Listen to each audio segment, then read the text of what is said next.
വിജയത്തിന്റെ മന്ത്രങ്ങളുമായി ഓർമ്മശക്തിയുടെ തന്ത്രങ്ങളുമായി ഞാനെത്തുന്നു കോമ്പറ്റേറ്റീവ് ക്രാക്കറിലും ഈ പുതുവത്സര സന്ധ്യ. Hi friends, welcome back to competitive cracker. അപ്പോൾ നമ്മൾ ഇന്ന് എത്തിയിരിക്കുന്നത് നമ്മളെല്ലാവരും വ്യത്യസ്തങ്ങളായിട്ടുള്ള ടെക്നിക്കൽ PSC പരീക്ഷയ്ക്ക് പ്രിപ്പയർ ചെയ്യുന്നവരാണല്ലേ. അതായത് പ്രധാനമായും മെക്കാനിക്കൽ റിലേറ്റഡ് ആയിട്ടുള്ള ആളുകൾ അല്ലെങ്കിൽ ഓട്ടോമൊബൈൽ റിലേറ്റഡ് ആയിട്ടുള്ള പരീക്ഷകൾക്ക് പ്രിപ്പയർ ചെയ്യുന്നവർക്ക് വേണ്ടിയിട്ടാണ് നമ്മളുടെ ഇന്നത്തെ ഈ ഒരു വീഡിയോ. നമ്മളിന്ന് പ്രധാനമായിട്ടും ഡിസ്കസ് ചെയ്യാൻ പോകുന്നത് നമ്മളൊരു വാഹനത്തെക്കുറിച്ചാണ്. ഒരു വാഹനം മുന്നോട്ട് ചലിക്കുന്ന സമയത്ത് അതിനെ ഒപ്പോസ് ചെയ്യുന്ന രീതിയിൽ ഒരുപാട് ഫോഴ്സുകൾ പ്രവർത്തിക്കുന്നുണ്ട്. ഇപ്പോൾ for example resistance due to wind എന്ന് പറയും. അതായത് ഒരു വാഹനം മുന്നോട്ട് ചലിക്കുമ്പോൾ അതിന് ഒപ്പോസായിട്ട് എന്ത് ചെയ്യുന്നുണ്ട്, എയർ റെസിസ്റ്റൻസ് അഥവാ കാറ്റ് വന്നടിച്ചിട്ട് ആ വാഹനത്തിൻ്റെ വേഗത കുറയുവാനൊക്കെയുള്ള ഒരു സാധ്യതയുണ്ട്. അതേപോലെ തന്നെ മറ്റൊരവസ്ഥ എന്ന് പറഞ്ഞാൽ വാഹനത്തിൽ ഭയങ്കരമായിട്ട് ഭാരമുണ്ട് എന്ന് കരുതുക. അപ്പോൾ ഒരു കയറ്റം കയറിക്കൊണ്ടിരിക്കുന്ന സമയത്ത് പിന്നിലോട്ട് വാഹനം ഉരുണ്ടു പോരാനുള്ളൊരു ടെൻഡൻസി, അതിനെ റെസിസ്റ്റൻസ് ഡ്യൂ ടു ഗ്രേഡിയൻ്റ് എന്ന് പറയും. അതേപോലെ റോഡിലും ടയറും തമ്മിലുള്ള ഗ്രിപ്പുമായി ബന്ധപ്പെട്ട് റോളിംഗ് റെസിസ്റ്റൻസി എന്നൊക്കെ പറഞ്ഞിട്ടുള്ള കുറച്ച് കാര്യങ്ങളൊക്കെ നമുക്ക് പഠിക്കേണ്ടതുണ്ട്. പല പരീക്ഷകളിലും അതുമായി ബന്ധപ്പെട്ടുള്ള ഒരുപാട് ക്വസ്റ്റ്യൻസും കാര്യങ്ങളും ഒക്കെ നിങ്ങൾ കണ്ടിട്ടുണ്ടാകും. അപ്പോൾ അത്തരത്തിലുള്ള ക്വസ്റ്റ്യൻസ് അതുമായി ബന്ധപ്പെട്ടുള്ള കാര്യങ്ങളൊക്കെയാണ് നമ്മളുടെ ഇന്നത്തെ ഈ ഒരു വീഡിയോയിലൂടെ നമ്മൾ പ്രധാനമായിട്ടും ഡിസ്കസ് ചെയ്യുന്നത്. ഓക്കെ, അപ്പോൾ നമുക്ക് നോക്കേണ്ടത് ഒരു വാഹനം മുന്നോട്ട് ചലിക്കുന്ന സമയത്ത് അതിൽ പ്രധാനമായിട്ടും 3 റെസിസ്റ്റൻസുകളാണ് ആക്ട് ചെയ്യുന്നത്. അതിൽ ഒന്നാമത്തത് റെസിസ്റ്റൻസ് ഡ്യൂ ടു വിൻഡ് എന്ന് പറയും. വളരെ കൃത്യമാണ്. ഈ ചിത്രം ഒന്ന് നോക്കിയേ. ഈ ചിത്രത്തിൽ ഇതൊരു സ്പോർട്സ് കാർ പോലെയുള്ള മോഡലാണ്. ഇതൊരു വലിയ ട്രക്കാണ്, അതായത് കവേർഡ് ആയിട്ടുള്ള ഇതേപോലെ കവറിംഗ് ഉള്ള ഒരു ട്രക്കാണ്. ഈ ട്രക്ക് മുന്നോട്ട് ചലിക്കുമ്പോൾ ഉണ്ടാകുന്ന എയർ റെസിസ്റ്റൻസും ഈ കാറ് മുന്നോട്ട് ചലിക്കുമ്പോൾ ഉണ്ടാകുന്ന എയർ റെസിസ്റ്റൻസും നിങ്ങൾ തന്നെ ആലോചിക്കുക. ഒരു ട്രക്ക്, ഈ ചിത്രത്തിൽ കാണിച്ചിരിക്കുന്ന പോലെ ഒരു ട്രക്കാണ് മുന്നോട്ട് ചലിക്കുന്നുണ്ടെങ്കിൽ മുന്നിൽ നിന്ന് കൂടുതൽ അളവിൽ എയർ വരികയും ഈ ബോഡിയുടെ മുകളിലൊക്കെ വന്ന് എയർ അടിച്ചിട്ട് ഈ ബോഡിയുടെ മുകളിലൊക്കെ വന്നിട്ട് ഈ ബോഡിയുടെ മുകളിലൊക്കെ വന്നിട്ട് എയർ തട്ടിയിട്ട് എയർ റെസിസ്റ്റൻസ് കൂടുതലാവുകയും ചെയ്യും. കാര്യം വണ്ടി മുന്നോട്ട് പോകുമ്പോൾ അതിന് എഗെയിൻസ്റ്റ് ആയിട്ട് ഇങ്ങനെ കാറ്റ് വന്ന് അടിക്കുന്ന തോത് കൂടുതലായിരിക്കും. എന്നാൽ ഇതേപോലെ ഒരു സ്പോർട്സ് കാർ, അതായത് ഒരു എയറോഡൈനാമിക് ഷേപ്പുള്ള ഒരു കാറാണ് എന്നുണ്ടെങ്കിൽ അവിടെ കുറച്ചും കൂടി എയർ റെസിസ്റ്റൻസ് എന്തായിരിക്കും, കുറവായിരിക്കും. അതാണ് ഇവിടെ എഴുതിയിട്ടുള്ളത്. ഇനി ഒന്ന് വായിച്ചു നോക്കിയേ. റെസിസ്റ്റൻസ് ഡ്യൂ ടു വിൻഡ്, നമ്മൾ ആദ്യം പഠിക്കുന്നത് ഒരു വാഹനത്തിൻ്റെ ചലനത്തെ ഒപ്പോസ് ചെയ്യുന്നതിൽ ഏറ്റവും പ്രധാനപ്പെട്ട ഒരു റെസിസ്റ്റൻസ് എന്ന് പറയുന്നത് റെസിസ്റ്റൻസ് ഡ്യൂ ടു വിൻഡ് ആണ്. എയർ റെസിസ്റ്റൻസ് അല്ലെങ്കിൽ റെസിസ്റ്റൻസ് ഡ്യൂ ടു വിൻഡ് എന്ന് പറഞ്ഞാൽ that type of friction occurs wherever an object moves through the air. എയറിലൂടെ, അതായത് നമ്മുടെ റോഡിലൂടെ വണ്ടി പോകുന്നു, ആ സമയത്ത് എയർ നമ്മുടെ വാഹനത്തിൻ്റെ മുകളിൽ വന്ന് അടിച്ചുണ്ടാവുന്ന റെസിസ്റ്റൻസിനെയാണ് റെസിസ്റ്റൻസ് ഡ്യൂ ടു വിൻഡ് അഥവാ എയർ റെസിസ്റ്റൻസ് എന്ന് പറയുന്നത്.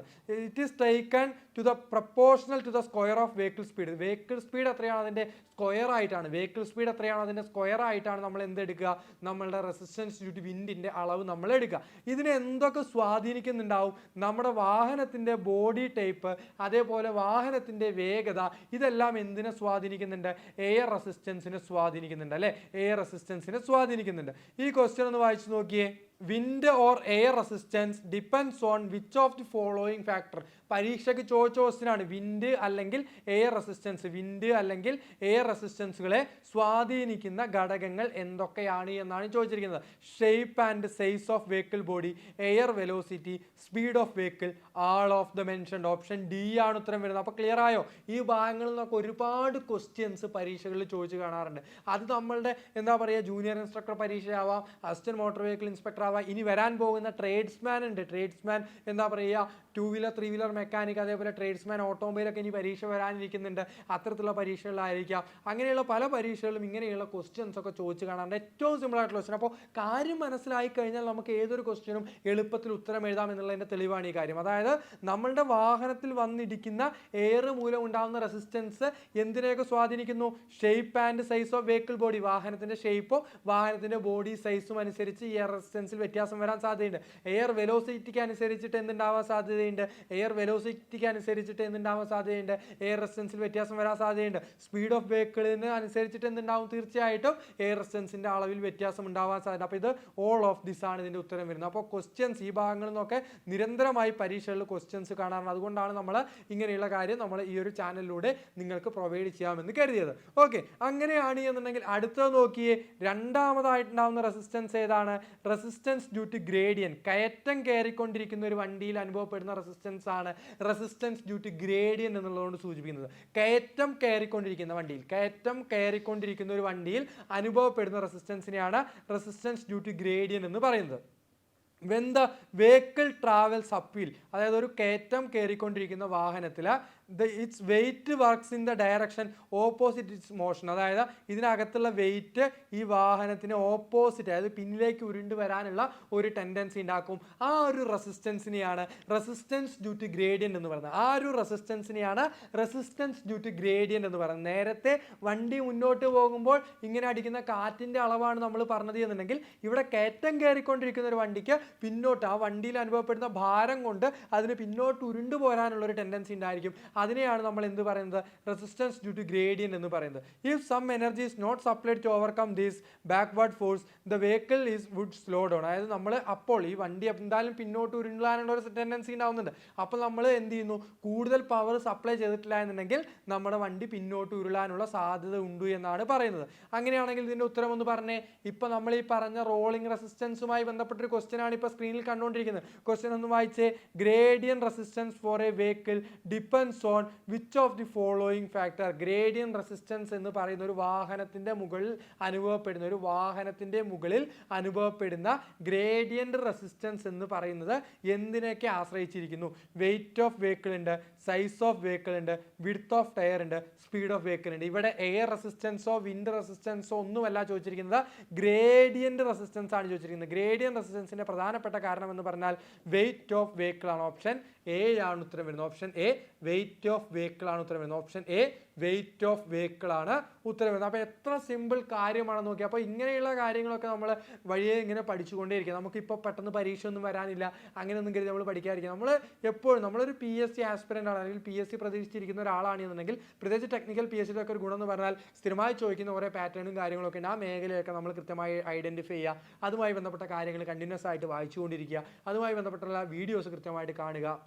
അങ്ങനെ നമ്മുടെ നോളജ് എപ്പോഴും പൊടി തട്ടി, അല്ലെങ്കിൽ നമ്മൾ പറയില്ല എപ്പോഴും നല്ല അപ്ഡേറ്റ് ആയിട്ട് മൂർച്ച കൂട്ടി വെക്കുക എന്ന് പറയും. നമ്മുടെ ആയുധം എപ്പോഴും നമ്മളിങ്ങനെ മൂർച്ച കൂട്ടി വയ്ക്കുക, ആവശ്യമുള്ളപ്പോൾ പ്രയോഗിക്കുക എന്ന് പറയും. അതേപോലെയാണ് നമ്മുടെ ആയുധം എപ്പോഴും എന്ത് ചെയ്യുക, നമ്മുടെ ആയുധം എന്ന് പറഞ്ഞാൽ നമ്മുടെ അറിവാണ്, അത് നമ്മൾ എപ്പോഴും ഇങ്ങനെ മൂർച്ച കൂട്ടി വയ്ക്കുക, എന്നിട്ട് ആവശ്യമുള്ളപ്പോൾ നമുക്ക് പ്രയോഗിക്കണം. അപ്പോൾ നമ്മളെപ്പോഴും നോളജ് വർദ്ധിപ്പിച്ചുകൊണ്ടേ ഇരിക്കുക.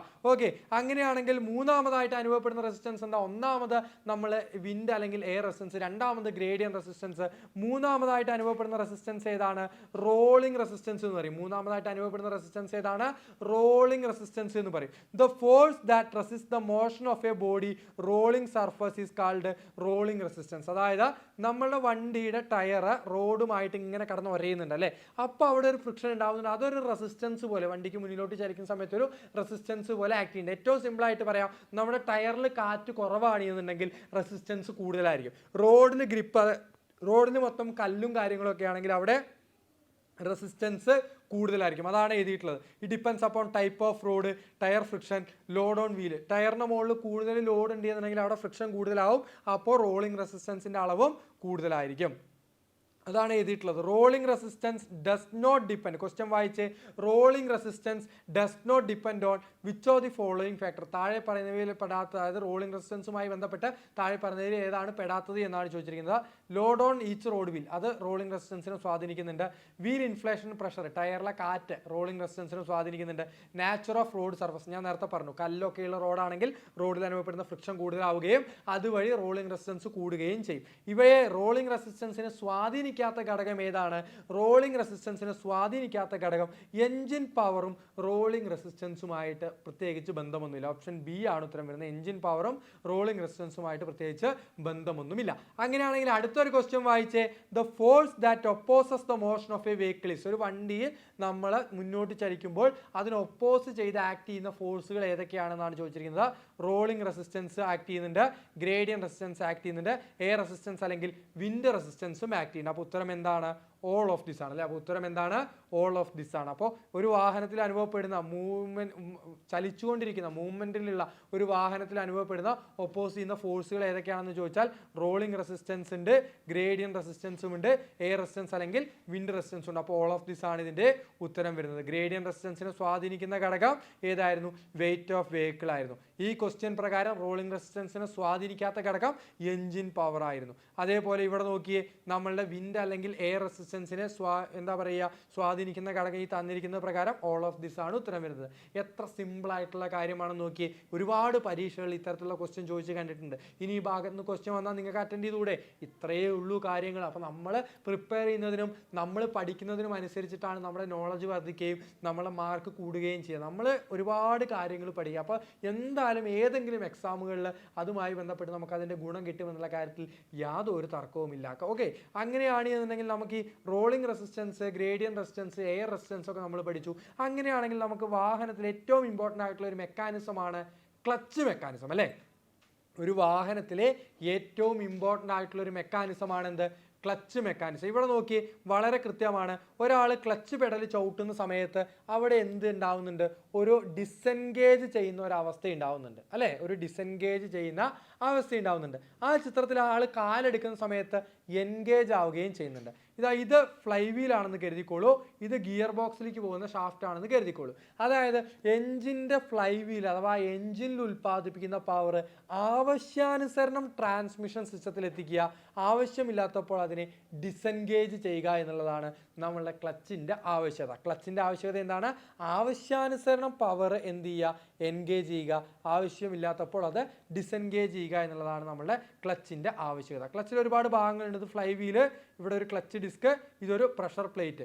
ഓക്കെ, ഒരു പ്രഷർ പ്ലേറ്റ് തുടങ്ങിയ ക്ലച്ചിന് ഒരുപാട് ഭാഗങ്ങളുണ്ട്. ഓക്കെ, അപ്പോൾ ക്ലച്ചിന് ഒരുപാട് ഭാഗങ്ങളുണ്ട്. അതിനെക്കുറിച്ചൊക്കെ നമുക്ക് വഴിയെ യൂട്യൂബ് വീഡിയോയിലൂടെയും ക്ലാസ്സുകളിലൂടെയും ഒക്കെ നമുക്ക് വഴിയെ കൃത്യമായിട്ട് പഠിക്കാം. അപ്പോൾ ഈ ക്ലച്ച് എന്ന് പറയുന്ന ഒരു മെക്കാനിസം ഗ്രാജുവലി എൻഗേജിങ് ആൻഡ് ഡിസെൻഗേജിങ്ങിന് വേണ്ടി ഉപയോഗിക്കുന്നതാണ്. ഗ്രാജുവലി എൻഗേജിങ് ആൻഡ് ഡിസെൻഗേജിങ്ങിന് വേണ്ടി ഉപയോഗിക്കുന്ന ഒരു സംവിധാനമാണ് ക്ലച്ച് എന്ന് പറയുന്നത്. ഇത് റെസിസ്റ്റൻസുമായി ബന്ധപ്പെട്ടുള്ളതല്ല. ഞാൻ മറ്റൊരു ടോപ്പിക്കിലേക്ക് കിടക്കാട്ടോ. നമ്മൾ rolling resistance, ഗ്രേഡിയൻ resistance, air resistance അങ്ങനെയുള്ള കാര്യങ്ങളും അതുമായി ബന്ധപ്പെട്ടുള്ള ക്വസ്റ്റ്യൻസും ഒക്കെ പറഞ്ഞു. ഇനി നമ്മൾ ക്ലച്ചിനെ കുറിച്ചുകൂടി കുറച്ച് കാര്യങ്ങൾ മനസ്സിലാക്കിയിട്ട് നമുക്ക് ഇന്നത്തെ വീഡിയോ അവസാനിപ്പിക്കാമെന്ന് കരുതുന്നു. ഞാൻ വീണ്ടും പറഞ്ഞു, ഒരുപാട് പരീക്ഷകൾക്ക് ഗുണം ചെയ്യുന്ന കാര്യങ്ങളാണ് നമ്മൾ പറഞ്ഞുകൊണ്ടിരിക്കുന്നത്. അപ്പോൾ തീർച്ചയായിട്ടും വീഡിയോ പൂർണ്ണമായി തന്നെ കാണുക. ഇത്തരത്തിലുള്ള വീഡിയോസും കാര്യങ്ങളും ഒക്കെ നമ്മുടെ കോമ്പറ്റേറ്റീവ് ക്രാക്കർ യൂട്യൂബ് ചാനലിൽ ഇനിയും അപ്ലോഡ് ചെയ്യുന്നതായിരിക്കും. അപ്പോൾ അത് കൃത്യമായിട്ട് ലഭിക്കാൻ വേണ്ടിയിട്ട് നിങ്ങൾ യൂട്യൂബ് ചാനലൊക്കെ സബ്സ്ക്രൈബ് ചെയ്തിട്ടില്ലെങ്കിൽ അത് കൃത്യമായിട്ട് സബ്സ്ക്രൈബ് ചെയ്യുക. അതേപോലെ തന്നെ നമ്മൾ ഇപ്പോൾ നിലവിൽ നമ്മളെ കേരള വാട്ടർ അതോറിറ്റി ഫിറ്റർ തസ്തികയിൽ നമ്മൾ ഓൾറെഡി കോമ്പറ്റേറ്റീവ് ക്രാക്കറിൻ്റെ കോഴ്സ് നടന്നിക്കുന്നുണ്ട്. അതേപോലെ തന്നെ Kerala water authority fitter tradesman fitter, ഇതൊരു കോംബോ കോഴ്സ് പോലെയാണ്. അത് രണ്ടിൻ്റെയും സിലബസ് ഒരേപോലെയാണ് വരുന്നത്. അതുകൊണ്ട് തീർച്ചയായിട്ടും രണ്ട് പരീക്ഷകൾക്ക് നിങ്ങൾക്ക് ഗുണമാവുന്ന രീതിയിലാണ് നമ്മളുടെ കോഴ്സ് രൂപകൽപ്പന ചെയ്തിട്ടുള്ളത്. അപ്പോൾ കേരള വാട്ടർ അതോറിറ്റി ഫിറ്റർ തസ്തികയിലേക്കൊക്കെ അപ്ലൈ ചെയ്തിട്ടുള്ളവരുണ്ട് എന്നുണ്ടെങ്കിൽ, അതിലേക്ക് പ്രിപ്പയർ ചെയ്യാൻ താല്പര്യമുള്ളവരുണ്ട് എന്നുണ്ടെങ്കിൽ തീർച്ചയായും താഴെ കാണുന്ന നമ്പറുകളിൽ കോൺടാക്ട് ചെയ്തിട്ട് നിങ്ങൾ അഡ്മിഷനെ കുറിച്ചുള്ള ഡീറ്റെയിൽ ഒക്കെ കളക്ട് ചെയ്യുക. ഓക്കെ, വീണ്ടും പറയുന്നു, Kerala water authority fitter, tradesman fitter, ഇനി തൊട്ടടുത്ത സമയങ്ങളിൽ തന്നെ, വളരെ അടുത്ത മാസങ്ങളിൽ തന്നെ ജൂനിയർ ഇൻസ്ട്രക്ടർ ഫിറ്റർ പരീക്ഷയിൽ PSC നോട്ടിഫിക്കേഷൻ വരാനുള്ള സാധ്യതയുണ്ട്. അതിൻ്റെ ലിസ്റ്റ് കാലാവധി ഏകദേശം കഴിയാറായിട്ടുണ്ട്. അതുകൊണ്ട് ഏറ്റവും അടുത്ത ദിവസങ്ങളിൽ തന്നെ നമ്മുടെ ജൂനിയർ ഇൻസ്ട്രക്ടർ ഫിറ്റർ തസ്തികയിലൊക്കെ നോട്ടിഫിക്കേഷൻ വരാനുള്ള സാധ്യതയുണ്ട്. അതുകൊണ്ട് തന്നെ തീർച്ചയായിട്ടും നിങ്ങൾ അത്തരത്തിലുള്ള പരീക്ഷകൾക്ക് പ്രിപ്പയർ ചെയ്യാൻ താല്പര്യമുണ്ടെന്നുണ്ടെങ്കിൽ നമ്മൾ ഇപ്പോഴേ തുടങ്ങുക. ഇപ്പോഴേ നമ്മൾ കാര്യങ്ങൾ പഠിച്ച് കൃത്യമായിട്ട് തുടങ്ങുക. നമ്മുടെ കോമ്പറ്റേറ്റീവ് ക്രാക്കറുള്ള Kerala water authority fitter course എന്ന് പറയുന്നത് പക്ക എന്താണ് നമ്മളുടെ ITI സിലബസ് വെച്ച് തന്നെയാണ് നമ്മൾ പഠിപ്പിക്കുന്നത്.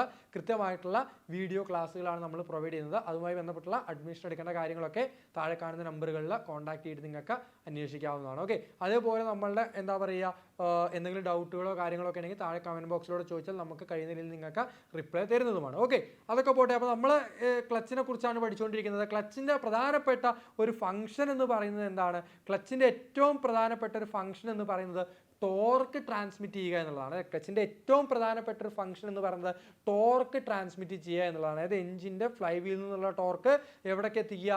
നമ്മളുടെ ട്രാൻസ്മിഷൻ സിസ്റ്റത്തിലേക്ക് എത്തിക്കുക എന്നുള്ളതാണ് ക്ലച്ചിൻ്റെ ആവശ്യകത. അപ്പോൾ ഈ ക്ലച്ച് ഡിസൈൻ ചെയ്തിരിക്കുന്നത്, ഇപ്പോൾ അടുത്ത ഏതൊരു പരീക്ഷയിൽ ചോദിച്ച ക്വസ്റ്റ്യൻ ആയിരുന്നു, എൻ്റെ ഓർമ്മ ശരിയാണെങ്കിൽ ഏതൊരു മോട്ടോർ മെക്കാനിക്കിൻ്റെ എക്സാമോ അങ്ങനെ ഏതൊരു പരീക്ഷയിൽ ചോദിച്ച ക്വസ്റ്റ്യൻ ആയിരുന്നു. ക്ലച്ച് ഡിസൈൻ ചെയ്തിരിക്കുന്നത് എത്രയാണോ മാക്സിമം എഞ്ചിൻ ടോർക്ക് വരാൻ സാധ്യത, അതിൻ്റെ 125 മുതൽ 150% വരെ എഞ്ചിൻ ടോർക്ക് ട്രാൻസ്മിറ്റ് ചെയ്യാൻ പറ്റുന്ന രീതിയിലായിരിക്കും. 125 മുതൽ 150% വരെ എഞ്ചിൻ ടോർക്ക് ട്രാൻസ്മിറ്റ് ചെയ്യാൻ പറ്റുന്ന രീതിയിലായിരിക്കും നമ്മളുടെ ക്ലച്ച് എപ്പോഴും ഡിസൈൻ ചെയ്യുന്നത്. അപ്പോൾ ക്ലച്ചുകൾ എപ്പോഴും അത് ഫെയിലിയർ ആവാതിരിക്കാൻ വേണ്ടി, അതായത് അത് ഒരിക്കലും ഡാമേജ് ആവാതിരിക്കാൻ വേണ്ടി, കൃത്യമായി വർക്ക് ചെയ്യാൻ വേണ്ടി എപ്പോഴും കുറച്ച് കൂടുതൽ അളവിൽ ടോർക്ക് ട്രാൻസ്മിറ്റ് ചെയ്യാൻ പറ്റുന്ന രീതിയിലാണ് നമ്മൾ നിർമ്മിച്ചിട്ടുണ്ടാവുക. ക്ലച്ച് ഡിസൈൻ ചെയ്തിരിക്കുന്നത് മാക്സിമം എഞ്ചിൻ ടോർക്കിൻ്റെ 125 മുതൽ 150% വരെ മാക്സിമം ടോർക്ക് ട്രാൻസ്മിറ്റ് ചെയ്യാൻ പറ്റുന്ന രീതിയിലാണ്. അതേപോലെ ടോർക്ക് ട്രാൻസ്മിറ്റ് ചെയ്യുന്നത്, torque transmitted by a clutch depends അപ്പോൾ, നമ്മൾ ഈ ക്ലച്ച് ഞാൻ പറഞ്ഞു ക്ലച്ചുകൾ ടോർക്ക് ട്രാൻസ്മിറ്റ് ചെയ്യാൻ വേണ്ടി ഡിസൈൻ ചെയ്തിട്ടുള്ള ഒരു ഉപകരണമാണ്. ഈ ടോർക്ക് ട്രാൻസ്മിറ്റ് ചെയ്യാൻ വേണ്ടിയിട്ട് ഡിസൈൻ ചെയ്തിട്ടുള്ള ഈ ഒരു ക്ലച്ച് എന്തിനൊക്കെ സ്വാധീനിക്കുന്ന അല്ലെങ്കിൽ ഈ ഒരു ടോർക്ക് ട്രാൻസ്മിഷനെ സ്വാധീനിക്കുന്ന ഘടകങ്ങൾ ഏതൊക്കെയാണെന്ന് ചോദിച്ചു കഴിഞ്ഞാൽ contact area of clutch plate എന്ന് പറയുന്നുണ്ട്, coefficient of friction of lining material എന്ന് പറയുന്നുണ്ട്, സ്പ്രിംഗ് പ്രഷർ എന്ന് പറയുന്നുണ്ട്, number of clutch pedal plate used, clutch plate used എന്ന് പറയുന്നുണ്ട്. അതായത് ഇവിടെ നോക്കിയേ, ഇതിനകത്തൊരു ക്ലച്ച് ഡിസ്ക് ഉണ്ടായിരിക്കും അല്ലേ, ഇതിനകത്തൊരു ക്ലച്ച് ഡിസ്ക് ഉണ്ടായിരിക്കും. അതായത് ഈ ചിത്രത്തിൽ അത് കൃത്യമായിട്ട് കാണുന്നുണ്ട്. ഈ ക്ലച്ച് ഡിസ്കും ഈ ഫ്ലൈ വീലും തമ്മിലുള്ള ഫ്രിക്ഷൻ മൂലമാണ് സാധാരണഗതിയിൽ ഇപ്പോൾ നമ്മുടെ വാഹനങ്ങളിൽ ഉപയോഗിക്കുന്ന എല്ലാ ക്ലച്ചിലും ടോർക്ക് ട്രാൻസ്മിഷൻ സാധ്യമാകുന്നത്. അപ്പോൾ coefficient of friction of lining material, പിന്നെ എത്രത്തോളം നമ്മുടെ ഈ ക്ലച്ച് ഡിസ്ക് നമ്മളെ ഈ ഫ്ലൈ വീലിലേക്ക് അമർത്തി പിടിക്കുന്നുണ്ട്, അതിനെയാണ് സ്പ്രിംഗ് പ്രഷർ എന്ന് പറയുന്നത്. എത്രത്തോളം അമർത്തി പിടിക്കുന്നത് അത്രയും നമുക്ക് ടോർക്ക് ട്രാൻസ്മിറ്റ് ചെയ്യാൻ സാധിക്കും. അതേപോലെ തന്നെ എന്താ പറയുക, number of clutch plate use, കൂടുതൽ number of clutch plate use ചെയ്യുകയാണെങ്കിൽ അത്രയും ടോർക്ക് നമുക്ക് ട്രാൻസ്മിറ്റ് ചെയ്യാൻ സാധിക്കും. അപ്പോൾ ഒരു പക്ഷേ പരീക്ഷയ്ക്ക് ചോദിക്കുകയാണ് ഒരു ക്ലച്ചിലെ ടോർക്ക് ട്രാൻസ്മിഷനെ സ്വാധീനിക്കുന്ന ഘടകങ്ങൾ ഏതൊക്കെയാണ് എന്ന് ചോദിക്കുകയാണെങ്കിൽ, ഒരു ക്ലച്ചിലെ ടോർക്ക് ട്രാൻസ്മിഷനെ സ്വാധീനിക്കുന്ന ഘടകങ്ങൾ contact area of clutch plate, coefficient of friction of lining material, spring pressure, number of clutch plate used തുടങ്ങിയ കാര്യങ്ങളാണ് നമ്മളുടെ ടോർക്ക് ട്രാൻസ്മിഷനെ സ്വാധീനിക്കുന്ന ഘടകങ്ങൾ. ക്ലച്ചുകൾ എപ്പോഴും 125 മുതൽ 150%, അതായത് സാധാരണ ഉള്ളതിനേക്കാൾ കൂടുതൽ ടോർക്ക് ട്രാൻസ്മിറ്റ് ചെയ്യാൻ പറ്റുന്ന രീതിയിലാണ് എപ്പോഴും ഡിസൈൻ ചെയ്യാറുള്ളത് എന്നുകൂടി ഓർമ്മയിൽ വയ്ക്കുക. ഇനി ഒരു ക്ലച്ചിൻ്റെ ആവശ്യകതകൾ എന്തൊക്കെയാണ്? ഗ്രാജുവൽ എൻഗേജ്മെൻറ്റും ഡിസെൻഗേജ്മെൻറ്റും ആയിരിക്കണം ക്ലച്ചുകൾക്ക് ഉണ്ടാവേണ്ടത്. നല്ല ഹീറ്റ് ഡിസിപ്പേഷൻ പ്രോപ്പർട്ടി ക്ലച്ചുകൾക്ക് ഉണ്ടായിരിക്കണം. കാര്യം ഇത് സ്വാഭാവികമായിട്ട് ഇങ്ങനെ ഒരയുന്ന സമയത്ത് ചൂടാവുന്നുണ്ടാവും. നല്ല രീതിയിൽ ഹീറ്റ് ഡിസിപ്പേഷൻ പ്രോപ്പർട്ടി ക്ലച്ചുകൾക്ക് ഉണ്ടായിരിക്കണം. ഡൈനാമിക് ബാലൻസ്ഡ് ആയിരിക്കണം, ഭയങ്കര വൈബ്രേഷനോ കാര്യങ്ങളൊന്നും ഇല്ലാതെ ബാലൻസ്ഡ് ആയിരിക്കണം അതിൻ്റെ റൊട്ടേഷനും കാര്യങ്ങളും. പിന്നെ സൈസുമായി ബന്ധപ്പെട്ട് സൈസ് നമുക്ക് വേണം. ഞാൻ പറഞ്ഞു ക്ലച്ച് ഡിസ്ക് എത്രത്തോളം സൈസ് ഉണ്ടോ അത്രയും ടോർക്ക് നമുക്ക് ട്രാൻസ്മിറ്റ് ചെയ്യാൻ പറ്റും. പക്ഷേ ഒരു വാഹനത്തിൽ ഉൾക്കൊള്ളാൻ കഴിയുന്ന രീതിയിലുള്ള സൈസിൽ ആയിരിക്കണം നമ്മുടെ ക്ലച്ചുകൾ ഉണ്ടാവേണ്ടത്. ഇനേഷ്യ എപ്പോഴും മിനിമം ആയിരിക്കണം. കാര്യം ഡിസെൻഗേജ് ചെയ്ത് കഴിഞ്ഞാലും ഈ ക്ലച്ച് ഡിസ്ക് പിന്നീട് കറങ്ങരുത്. ഇനേഷ്യ ഷുഡ് ബി മിനിമം എന്നാണ് പറയുക. അത് ചോദിച്ചിട്ടുണ്ട് പരീക്ഷയ്ക്ക്. ക്ലച്ചിന് ഉണ്ടായിരിക്കണം അല്ലെങ്കിൽ ക്ലച്ച് ഡിസ്കുകൾക്ക് ഉണ്ടായിരിക്കേണ്ട ഇനേഷ്യ എപ്പോഴും മിനിമം ആയിരിക്കണം എന്ന് പറയുന്നുണ്ട്. പിന്നെ എളുപ്പത്തിൽ ഓപ്പറേറ്റ് ചെയ്യാൻ പറ്റുന്ന രീതിയിലായിരിക്കണം ക്ലച്ചുകളുടെ നിർമ്മാണം എന്നും പറയുന്നുണ്ട്. ജസ്റ്റ് ഒരു ഓൾ ഓഫ് ദി അബോവ് എന്നുള്ള രീതിയിലൊക്കെ ക്വസ്റ്റ്യൻ ചോദിച്ചാലോ എന്ന് കരുതി പറഞ്ഞു എന്ന് മാത്രം. ഏറ്റവും കൂടുതലായിട്ട് നമ്മുടെ നാട്ടിൽ ഉപയോഗിക്കുന്ന അല്ലെങ്കിൽ നമ്മുടെ വാഹനങ്ങൾ ഉപയോഗിക്കുന്ന ക്ലച്ച് ഏതാണ്? നമ്മളുടെ ഫ്രിക്ഷൻ ക്ലച്ച് എന്ന് പറയുന്നത് ഈ ചിത്രത്തിൽ കാണുന്ന പോലെയുള്ള ക്ലച്ചാണ്. അതായത് ഈ ഫ്ലൈ വീലിൻ്റെയും ക്ലച്ച് ഡിസ്കിൻ്റെയും ഇടയിലുള്ള ഫ്രിക്ഷൻ കാരണം ടോർക്ക് ട്രാൻസ്മിറ്റ് ചെയ്യുന്ന ക്ലച്ചുകളെയാണ് ഫ്രിക്ഷൻ ക്ലച്ചുകൾ എന്ന് പറയുന്നത്. ഈ ഫ്രിക്ഷൻ ക്ലച്ചിൻ്റെ ഒരു ഷാഫ്റ്റ് ഒരു എൻഡ് എവിടെ കണക്റ്റിയിട്ടുണ്ടാവും? നമ്മളെ എൻജിനിലേക്ക്, അതായത് ഫ്ലൈ വീലിലേക്ക് ആയിരിക്കും കണക്റ്റിയിട്ടുണ്ടാവുക. മറ്റൊരു എൻഡ് നമ്മളുടെ ഗിയർ ബോക്സിലേക്കുമായിരിക്കും കണക്റ്റിയിട്ടുണ്ടാവുക. ഓക്കെ, അപ്പോൾ ഇത് തമ്മിലുള്ള ഫ്രിക്ഷൻ മൂലം, ഈ സി എന്ന് പറയുന്നതും ഡി എന്ന് പറയുന്നതും ഇവ തമ്മിലുള്ള ഘർഷണം മൂലം, ഫ്രിക്ഷൻ മൂലമാണ് ടോർക്ക് ട്രാൻസ്മിറ്റ് ചെയ്യുന്നത് എന്നുണ്ടെങ്കിൽ അത്തരം ക്ലച്ചുകളെ നമ്മൾ ഫ്രിക്ഷൻ ക്ലച്ച് എന്നാണ് പറയുക. ആ ഫ്രിക്ഷൻ ക്ലച്ചുമായി ബന്ധപ്പെട്ട ഒരു ഇക്വേഷൻ ഉണ്ട്, torque transmitted by a clutch. ഒരു ക്ലച്ചിലെ ടോർക്ക് ടോർക്ക് ട്രാൻസ്മിഷൻ, അതായത് ഒരു ഫ്രിക്ഷൻ ക്ലച്ചിലെ ടോർക്ക് ട്രാൻസ്മിഷനെ സ്വാധീനിക്കുന്നതുമായി ബന്ധപ്പെട്ട ഒരു ഇക്വേഷൻ ഉണ്ട്. Torque transmitted T is equal to അല്ലെങ്കിൽ tau is equal to mu WR എന്നാണ് പറയാറുള്ളത്. മ്യൂ എന്ന് പറഞ്ഞാൽ കോയിഫിഷ്യന്റ് ഓഫ് ഫ്രിക്ഷൻ. നമ്മുടെ ഈ ലൈനിങ് മെറ്റീരിയൽ, അതായത് ഈ ക്ലച്ച് ഡിസ്കിന്റെ മുകളിലും ഉള്ള ഈ ക്ലച്ച് ഡിസ്കും അതേപോലെ ഫ്ലൈ വീൽ നമ്മൾ വരയുമ്പോൾ ഉണ്ടാകുന്ന ഫ്രിക്ഷൻ കാരണമാണല്ലോ ടോർക്ക് ട്രാൻസ്മിറ്റ് ചെയ്യുന്നത്. അപ്പോൾ ഈ ക്ലച്ച് ഡിസ്കിന്റെ ഫ്രിക്ഷൻ മെറ്റീരിയലിന്റെ കോയിഫിഷ്യന്റ് ഓഫ് ഫ്രിക്ഷൻ, അതേപോലെ എത്രത്തോളം നമ്മൾ അമർത്തി പിടിക്കുന്നുണ്ട്, ക്ലച്ച് ഡിസ്കിനെ നന്നായിട്ട് ഫ്ലൈ വീലിലേക്ക് അമർത്തി പിടിച്ചാൽ അത്രയും ടോർക്ക് നമുക്ക് ട്രാൻസ്മിറ്റ് ചെയ്യാൻ പറ്റും. അപ്പോൾ ആക്സിയൽ ലോഡ് അപ്ലൈഡ്, അതേപോലെ റേഡിയസ് ഓഫ് ഫ്രിക്ഷൻ സർഫസ്, എത്രത്തോളം വലിപ്പമുള്ള ക്ലച്ച് ഡിസ്ക് ആണ് നമ്മൾ ഉപയോഗിക്കുന്നത്, ഇതിനൊക്കെ അടിസ്ഥാനമാക്കിയിട്ടാണ് ടോർക്ക് ട്രാൻസ്മിഷൻ നമ്മൾ കണ്ടുപിടിക്കാറുള്ളത്. Torque transmitted by a clutch, tau അല്ലെങ്കിൽ torque is equal to mu WR. ആ ഇക്വേഷൻ പഠിച്ചേക്കണം. മ്യൂ എന്ന് പറഞ്ഞാൽ കോയിഫിഷ്യന്റ് ഓഫ് ഫ്രിക്ഷൻ, W എന്ന് പറഞ്ഞാൽ അമർത്തി പിടിക്കുന്ന force, axial load applied, R എന്ന് പറഞ്ഞാൽ റേഡിയേഷൻ ഓഫ് ഫ്രിക്ഷൻ സർഫസുമാണ് എന്ന് മനസ്സിലാക്കി വയ്ക്കുക. ഓക്കെ, അപ്പോൾ ഇത്രയൊക്കെയാണ് നമ്മളുടെ ഇന്നത്തെ ഈ ഒരു വീഡിയോയിലൂടെ ഞാൻ പറയാൻ ആഗ്രഹിച്ചത്. അതായത് ഒരു വാഹനം മുന്നോട്ട് ചലിക്കുമ്പോൾ അതിൽ പ്രധാനമായിട്ടും 3 റെസിസ്റ്റൻസുകൾ ആക്ട് ചെയ്യുന്നുണ്ട്. ഏതൊക്കെയാ?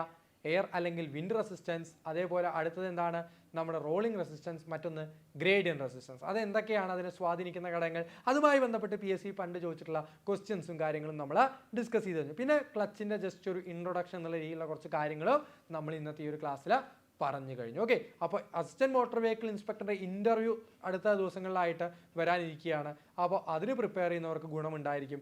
അതേപോലെ മറ്റുള്ള ഏതൊരു ടെക്നിക്കൽ പരീക്ഷകൾക്കും പ്രിപ്പയർ ചെയ്യുന്നവർക്കും ഇത്തരത്തിലുള്ള നോളജും കാര്യങ്ങളൊക്കെ നല്ലതാണ്. അപ്പോൾ എപ്പോഴും ഞാൻ വീണ്ടും പറഞ്ഞു, അടുത്ത പരീക്ഷ ഒന്നും വരാനില്ല എന്നൊന്നും കരുതി നമ്മൾ ഒരിക്കലും എന്ത് ചെയ്യരുത്, പ്രിപ്പയർ ചെയ്യാതിരിക്കുകയോ മടി പിടിച്ചിരിക്കുകയോ ചെയ്യരുത്. ഏറ്റവും അടുത്ത് നടക്കാൻ പോകുന്ന ഒരു പരീക്ഷയാണ് കേരള വാട്ടർ അതോറിറ്റി ഫിറ്റർ തസ്തികയിലെ പരീക്ഷ. അതേപോലെ തന്നെ ട്രേഡ്സ്മാൻ ഫിറ്റിംഗ് ഓൾറെഡി നോട്ടിഫിക്കേഷൻ വിളിച്ചിട്ടുണ്ടായിരുന്നു, എല്ലാവരും അപ്ലൈ ചെയ്തിട്ടുണ്ടായിരിക്കും. അതിലേക്ക് നടക്കാൻ പോകുന്ന പരീക്ഷ, ഏറ്റവും ഉടനടി നോട്ടിഫിക്കേഷൻ വരാൻ സാധ്യത കാണുന്ന, വീണ്ടും പറയുന്നു സാധ്യത കാണുന്ന ഒരു പരീക്ഷയാണ് ജൂനിയർ ഇൻസ്ട്രക്ടർ ഫിറ്റർ തസ്തിക. കാര്യം ജൂനിയർ ഇൻസ്ട്രക്ടർ ഫിറ്റർ തസ്തികയുടെ റാങ്ക് ലിസ്റ്റിന്റെ കാലാവധി ഏതാണ്ട് തീരാറായിട്ടുണ്ട്. അതുകൊണ്ട് തന്നെ വീണ്ടും നോട്ടിഫിക്കേഷൻ വരികയാണെങ്കിൽ, വീണ്ടും വേക്കൻസികൾ വരികയാണെങ്കിൽ, നോട്ടിഫിക്കേഷനല്ല വീണ്ടും വേക്കൻസികൾ വരികയാണെങ്കിൽ എത്രയും പെട്ടെന്ന് തന്നെ PSC നോട്ടിഫിക്കേഷൻ പുറത്തിറക്കാനുള്ള സാധ്യത. അതിൻ്റെ എല്ലാം കാര്യങ്ങൾ ഒരൊറ്റ സിലബസ് വെച്ചിട്ട് നമുക്ക് പഠിക്കാം. അതായത് കേരള വാട്ടർ അതോറിറ്റി ഫിറ്റർ ആണെന്നുണ്ടെങ്കിലും ട്രേഡ്സ്മാൻ ഫിറ്റർ ആണെന്നുണ്ടെങ്കിലും ജൂനിയർ ഇൻസ്ട്രക്ടർ ഫിറ്റർ തസ്തികയാണെങ്കിലും എല്ലാതും നമുക്ക് ഒരൊറ്റ സിലബസ് വെച്ച് തന്നെ എളുപ്പത്തിൽ പഠിക്കാവുന്നതാണ്. നമ്മുടെ കോമ്പറ്റേറ്റീവ് ക്രാക്കറിൽ അതിൻ്റെ കോഴ്സ് നമ്മൾ ലോഞ്ച് ചെയ്തിട്ടുണ്ട്. കൃത്യമായിട്ടുള്ള വീഡിയോ റെക്കോർഡർ ക്ലാസ്സുകളും ലൈവ് സെഷൻസും ഒക്കെയാണ് നമ്മളുടെ കോഴ്സിൻ്റെ പ്രത്യേകത. അപ്പോൾ താഴെ കാണുന്ന നമ്പറുകളിൽ കോൺടാക്ട് ചെയ്ത് കഴിഞ്ഞാൽ നിങ്ങൾക്ക് കോഴ്സിനെ കുറിച്ചുള്ള ഡീറ്റെയിലും ഫീസുമായി ബന്ധപ്പെട്ടുള്ള കാര്യങ്ങളും അങ്ങനെയുള്ള കാര്യങ്ങളും ഒക്കെ നിങ്ങൾക്ക് കൃത്യമായിട്ട് മനസ്സിലാക്കുവാൻ സാധിക്കും. വീണ്ടും പറയുന്നു, പഠിക്കുവാൻ നിങ്ങൾ തീരുമാനിച്ചിട്ടുണ്ടെന്നുണ്ടെങ്കിൽ, നമ്മൾ ആത്മാർത്ഥമായിട്ട് PSCക്ക് ശ്രമിക്കാൻ തയ്യാറാണെന്നുണ്ടെങ്കിൽ ഒരിക്കലും നിങ്ങൾ ഡിലേ ആക്കാതെ എത്രയും പെട്ടെന്ന് നല്ല രീതിയിൽ തന്നെ പ്രിപ്പയർ ചെയ്ത് തുടങ്ങുക. അപ്പോൾ കോഴ്സുമായി ബന്ധപ്പെട്ട ഡീറ്റെയിൽ അറിയണമെന്നുണ്ടെങ്കിൽ കേരള വാട്ടർ അതോറിറ്റി ഫിറ്റർ അഥവാ ട്രേഡ്സ്മാൻ ഫിറ്റർ ജൂനിയർ ഇൻസ്ട്രക്ടർ ഫിറ്ററും ഒക്കെ ആയി ബന്ധപ്പെട്ട കോഴ്സിൻ്റെ ഡീറ്റെയിൽ അറിയണമെന്നുണ്ടെങ്കിൽ താഴെ കാണുന്ന നമ്പറുകളിൽ കോൺടാക്ട് ചെയ്ത് കഴിഞ്ഞാൽ അതിൻ്റെ ഡീറ്റെയിൽസ് നിങ്ങൾക്ക് വളരെ കൃത്യമായിട്ട് ലഭ്യമാകും. ഓക്കെ, അപ്പോൾ ഇത്രയൊക്കെയാണ് നമ്മളുടെ ഇന്നത്തെ ഈ ഒരു വീഡിയോയിലൂടെ പറയാൻ ആഗ്രഹിച്ചിട്ടുണ്ടായിരുന്നത്. വളരെ കൃത്യമായിട്ട് എന്ന് പറഞ്ഞ കാര്യങ്ങൾ എല്ലാവർക്കും മനസ്സിലായി എന്ന് കരുതുന്നു. അപ്പോൾ ഇത്തരത്തിലുള്ള വീഡിയോസും കാര്യങ്ങളുമൊക്കെ നമ്മുടെ ഈ കോമ്പറ്റേറ്റീവ് ക്രാക്കർ ടെക്നിക്കൽ യൂട്യൂബ് ചാനലിൽ ഇനിയും അപ്ലോഡ് ചെയ്യുന്നതായിരിക്കും. അപ്പോൾ അത്തരത്തിലുള്ള വീഡിയോസും കാര്യങ്ങളൊക്കെ കിട്ടുവാൻ വേണ്ടി ചാനലൊക്കെ കൃത്യമായി സബ്സ്ക്രൈബ് ചെയ്ത് വെക്കുക. കൃത്യമായിട്ട് ചാനലൊക്കെ എപ്പോഴും കയറി നോക്കുക. അപ്പോൾ ഇത്തരത്തിലുള്ള മറ്റൊരു വീഡിയോയുമായി കാണുന്നവരെല്ലാവർക്കും ഗുഡ് ബൈ.